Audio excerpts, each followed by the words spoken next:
show, Hockey in the Park. I'm your host, Stephen Marcon. In case you haven't heard, the St. Louis Park boys hockey team is off to one of its best starts ever under former NHL player, now head hockey coach, Sean Podine. Call a friend, grab a refreshment, sit back and relax, and enjoy my new show, Hockey in the Park.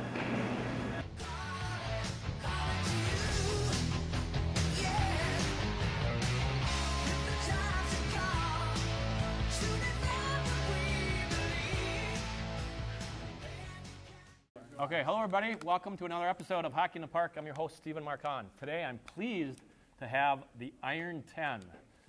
The Iron 10 is the St. Louis Park boys JV hockey team, and they call them the Iron 10 because you guys only have 10 players, is that correct? Yes, on a good day. On a good day you have 10 players. A lot of times we have 9 or 8 skaters. You have 8 or 9 skaters, Yep. okay. So they're the Iron 10, they're a JV team. First of all, this is Coach Ryan Titus. I want to talk to Ryan first. Ryan, how did you start playing hockey? How did that come about? I started skating when I was about 4 years old. I had 2 older sisters that skated quite a bit. My dad played hockey, so parents got me involved at a young age and played all growing up through youth. Went to high school in St. Paul, played there, and then... Did you play St. Paul? Which one? I grew up in West St. Paul, and then I went to high school at Henry Sibley. Okay. So it's a good hockey school. We had a decent year my senior year. They've been struggling a little bit recently, but yeah, so I've been involved with hockey pretty much my whole life. So how did it come about that you got involved in St. Louis Park hockey? Yep, so I went to the University of Minnesota for school, and my friend and I from North Dakota wanted to get back involved in the game of hockey, and St. Louis Park was close. They had an opening. We talked to Steve Rosine, the president of the association. Oh, you came and interviewed with Steve Rosine? Yep, talked to him. He got us involved, and that was 4 years ago, and it kind of has just evolved from there. Okay, did you start like Bantams? And started in Pee Wees, coached 2 years of Pee Wees, coached Bantams last year, and this year coaching JV. Okay, cool. Let's talk about your year a little bit. I know you're 10-4, and you have a 7-game winning streak? We started off 7-0. Oh, you did? Yep, started off 7-0. Had some tough games. Our first loss was in the championship game in the Duluth tournament. We had 3 games in 3 days with 10 or less players, so the boys they competed, but they were tired. I know. I play hockey myself. I know that's tough. Skating 2 lines every night. Yep. And then we had Benilde and Totino and Rogers, which were tough games as well. We competed with all 3 teams, worked really, really hard, but came up short, and then we've won our last couple games here. So. Okay. Great. Who did you bring with you today? I brought 2 of my centers. Well, my only 2 centers, actually. So these are your 2 centers? 2 centers. Carlos Seguenza here, and then Mitch Hickerson. Both of them are sophomores here. You guys are sophomores, okay. Yep. They also suit up for varsity as well, so get in a couple shifts here and there in varsity, but they're a huge part of the JV team, 2 of the 10, so they're out there a lot. Okay. Can you guys talk about a little bit how you got involved in hockey and how the year is going for you? I started playing hockey when I was like 6 or something. After I moved here from Arizona. When I was little. Ooh, so my brother started playing. You didn't get a chance to get used to the winters for a little bit. But my brother started playing, and then after that I did, and then just kept playing up until now. Okay. And let me ask you guys, both you guys, because when I was growing up, we didn't do a lot in the summer for summer hockey. Do you guys work out, do dry land, camps, all that stuff? I play soccer and lacrosse in the off season. Okay, so you got some cross training going on. And then, I run. Okay. That's about it. What's been your best game so far this year? Our game against Chaska. Okay. We were losing, I think it was 4-0 going into the third. And we came back and won 5-4. Okay. Scored 5 goals in the third period. Good job. Even with the tired players you got in there. Yep. Okay, would you pass the microphone? You are? I'm Mitchell Hickerson, and I got into hockey at about 4 years old. My brother was playing, so it kind of just sprung on me. My parents wanted me to get involved too. Okay. So I got involved. Almost quit one year. Really? Why did you almost quit? What was the reason? I was just kind of losing interest, I thought, and he actually talked me into it. Really? And then I decided to come back, and I stuck with it and having a lot of fun. He's big into football, so he's going to focus on that. But realized that playing multiple sports was good for him all around. Let me ask you guys, that's a lot of times when I do my interviews, I ask everybody, like, if a little bird can come down and sit on your shoulder, what would you want for your future hockey career? I mean, do you want to play college? Do you want to play pro? Do you want to just end it here at high school? I mean, what are your hopes and dreams? I mean, I would like to go on to play college hockey, I know it's not exactly reality because it's so hard these days. Okay. I mean, maybe D3 anywhere just to keep playing the sport. It'd be fun. Okay. How about you? What are your thoughts? I'm not planning much for after high school in hockey. So you're happy just to play here? And I'm focusing more on lacrosse and soccer. Okay. One of those two. Ryan, what about you? I mean, do you want to coach maybe at the next level, or what are your thoughts? I'm happy here right now. It's a tremendous coaching staff, Right. so I'm here to learn from a couple ex-pros, and they got a lot of knowledge. So I'm very, very happy with where I'm at right now. Happy to be coaching at this program. We're kind of on the upswing here. We got a lot of experienced coaches, so I'm just happy to be here learning. Speaking of that, you guys are 10-4, right? Yep. As we tape this, the varsity team is also 10-4, right? They are 10-4-1, I think. Okay, actually. it's kind of weird that both teams, JV and varsity, are both 10-4. Yes, it is. Like if you win, they win. If they do, yeah, we try to preach to the JV team that we're really setting the tone for the varsity team before they go on. So we expect the JV team to work hard so that the varsity boys can go out there and work hard as well. Okay, let me ask you. Did you know Sean Podine before? I've been coaching baseball in St. Louis Park, so I've got to know. So you didn't really know Sean before this whole thing? Nope. I did. I met him a couple years ago, so I've gotten to know a lot of the Park families and met him through some other families. Obviously, you know Aaron McEachran. Yep, I know McEachran. I don't want to date myself, but I played baseball with Dan. With Dan, not Aaron. With Dan. Yeah. So I was dating myself a little bit, but. Yep. What do you guys think about the, obviously, I interviewed Sean a couple weeks ago for my show, and to me, he's like unbelievable guy. I mean, just friendly, outgoing, knowledgeable. What are your guys' thoughts? Yeah, can't say enough about him. I mean, he's really turned this program around. He demands a lot of respect, and the kids give it. I've noticed, I mean, I came to a lot of varsity games last year and have noticed a huge change in just the effort and the attitude of the kids, and that's a huge shout out to him and his coaching staff that he's brought on. And you know, he's building a program from all the way up. I mean, he's out there right now. Is he out there right now? He's out there right now teaching young girls right now. Really? His daughter. He's on the ice. Sean Podine just had a high school practice at probably 3:30 today, and it's 7:15 now. Yep. So, now he's working with the youth girls. He works with the youth boys. He does private clinics all around. So gotta give the guy credit. Yeah, he works hard and earns a lot of respect. Guys, thank you so much for coming on. I appreciate it. Good luck the rest of the way. We'll be watching you. We'll be cheering for you. Hello, everybody. I'm Stephen Marcon. Welcome to another episode of Hockey in the Park. Today I'm with Johnny Fassel, assistant coach at St. Louis Park. Also the two captains of St. Louis Park, Tyler Brodesson and Nick Gaetan. Welcome, guys. Thanks for coming on. Thanks. Appreciate it. Before we start, let's talk about Tyler has just scored his 100th point in St. Louis Park hockey.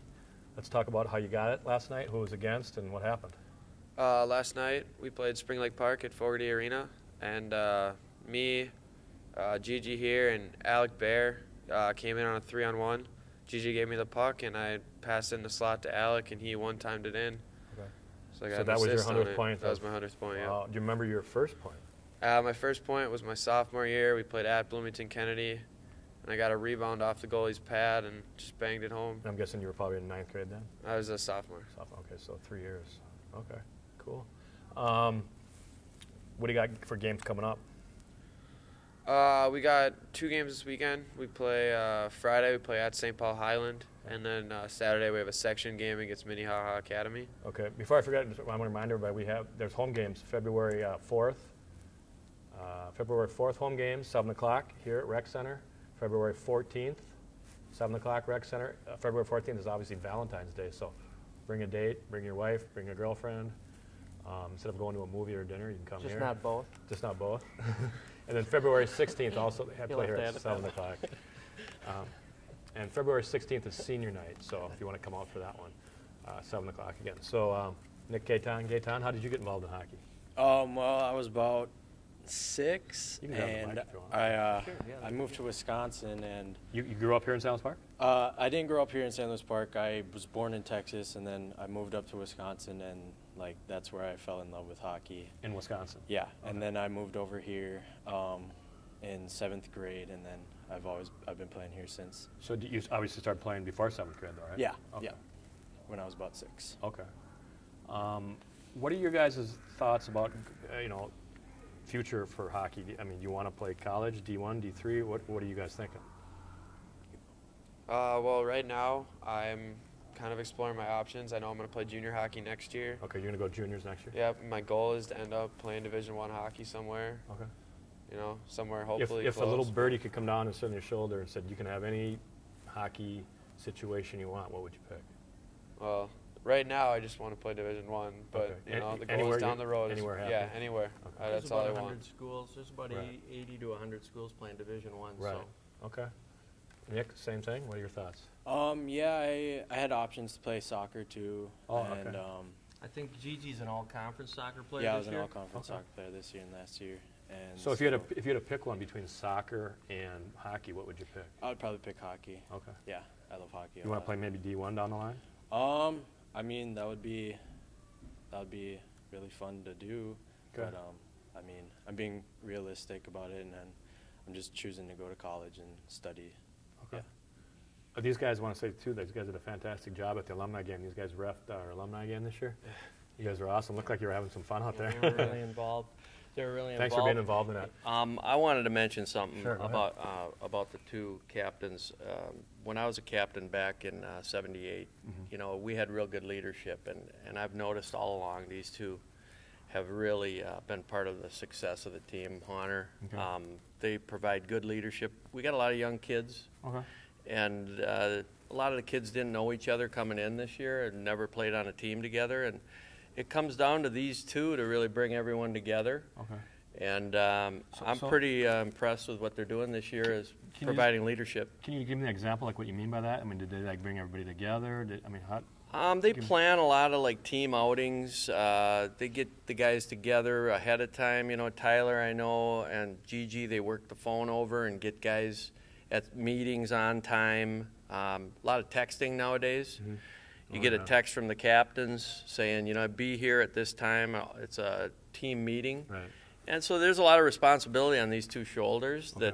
that the rest of the team doesn't really have to do. You know, Right. back when I was captain, we didn't have cell phones, and Right. we didn't really have barely to had do a lot rotary of phones. that. That's right. And one thing, I had a real good line mate when I was in high school, Mark Stiggy, Right. and he and I really knew where each other were a lot. And I'd say if there's any two guys on the team that know where they are, That's these probably two two.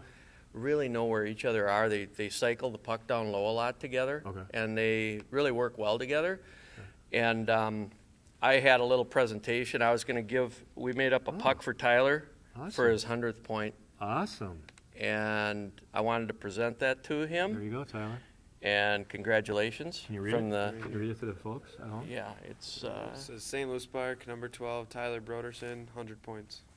And he's, you know, Tyler's scoring a lot of goals, and Gigi's having a really nice year too. Gigi's had a nice career. Okay. Tyler, I've said he's addicted to scoring. You know, he's got a lot of goals. I just want him to be careful not to score more than my 35. I had 35 as a senior, so You want to break your? Be good, yeah, but don't yeah, be too yeah. good. Okay, I'm just kidding. Hold Yeah, I the hope puck- you break Hold it. the puck up one more time, guys. For your kids at home coming up through the ranks, obviously. That's a lot of points. Obviously, Tyler here has worked hard.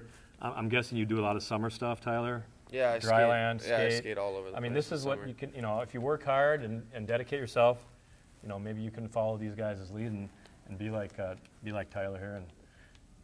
Yeah, they provide a lot of 100 offense for Yeah. our team. You know, I'm guessing these guys are first liners. they are a first-line power play, and they provide, the leadership, and they go out there and get a lot of goals in a lot of key games and start us going. So I want to say something real quick to these guys. You guys don't understand how blessed you guys are to have Sean Podine as your coach, Johnny Passel here, Rosine, all the other coaches. When me and Johnny were growing up, like we talked with Chuck Fanenstein today, we grew up, our bench was the snowbank. Me and Right. Chuck touched on that. Right. We would stand at the snowbank down at Aquila. Yeah. That was our bench. survival of the fittest. It Yeah. was 30 below. And we never had coaches like these guys. We never had, our coaches would throw out the pucks and say, whatever you want to do, And these these- guys are they do. smart. You guys are so blessed to have Yep. a program like this and not have to be outside like we were as kids, and great coaches and all the the dry land stuff in the summers. It's unbelievable. I got friends that play hockey that are doing the acceleration Minnesotas and stuff. Actually, It's unbelievable. Hahn, that's the other thing with these two. They have to coordinate car washes in the off season. Okay. So do for like fundraisers, a lot of fundraisers for the team, so we can go to Duluth and such. Right. So the job, captain, used to be a 3-month job. These guys really have a 12-month job when you're for elected them. captain of the team. So Good for them. It's they got more weight on their shoulders than most of the other teammates. Put that on your college resume, you know, captains. Oh yeah, I'm sure that'll help. it'll do them well in business. Yeah. Sure. Okay, real quick, and I interviewed you guys. I was here 2 weeks ago, Johnny. Anything else going on with the team? I know you've won 2 games, you've lost 2. Everybody's upbeat. Yeah, Looking forward to you know going to we've sections. got a stretch of games where we're really favored in a lot of the games, Connor. Coming up. Yeah, and we've got our 10th win. What's early in the year, I talked to a lot of hockey people though, and they said, you know, if you guys are 500, you know, you'll be lucky. Right. That'd be a good year. Right. I think we're going to blow that away. Oh, obviously, yeah. Yeah, because that would have been about 12 or 13 wins. Right. And I agreed with them back then. But Right. through these guys, you know, stepping up the pace, I think we're going to do a lot better. I think we got a lot more wins down the road. Oh, yeah, absolutely. Guys, thanks for coming on. I appreciate it. You guys seem like Good kids. Great individuals, Yeah. great kids. Johnny, thanks for coming on again. Oh, you bet. Real quick again, guys, February 4th, 7 o'clock here at the Rec Center, February 14th, Valentine's Day, and February 16th. Also check the websites at the end of my program here. I'll have them up. And once again, Tyler Brodesson, Nick Gayton, Johnny Passel, assistant coach. I'm Stephen Marcon. Thanks for tuning in. Keep your head up. Keep your stick on the ice. Don't check anybody from behind. Enjoy the game of hockey, and we'll see you real soon. Wonderful, guys. wonderful. Did you guys get everything you wanted to get in? Good. More than I thought. I like the puck, too. They're going